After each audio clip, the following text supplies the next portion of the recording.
I'm a big believer that tracking the number of meetings is a really, really critical way to evaluate your overall fundraising strategy. Again, when we say meeting, I'm usually referring to either an in-person meeting or a Zoom meeting, maybe a phone call, but that phone call should be very, very meaningful, like incredible.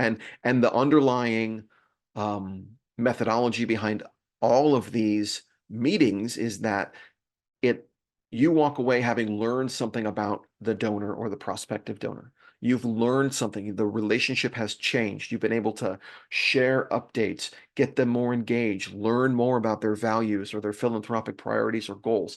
You're different and they're different after the meeting. Tracking those numbers is not only important because it talks about what activities your fundraising team is doing, but if they're not hitting their numbers, if you've got a full-time fundraiser and they're not hitting their meeting numbers, well, all of a sudden that's a different problem to solve because I mean, it can be hard to get meetings. So maybe they just need to work harder at it or build more in the pipeline, or maybe there are responsibilities on their desk or roles on their desk that are keeping them from doing the work.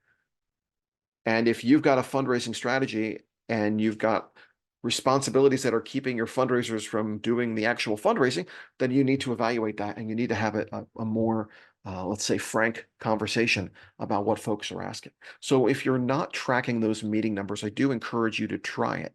And if you're not sure where to start, just start tracking them. Don't put a goal in front of it yet. Just start recording the numbers and let's see after 60 or 90 days, how many meetings are you able to land?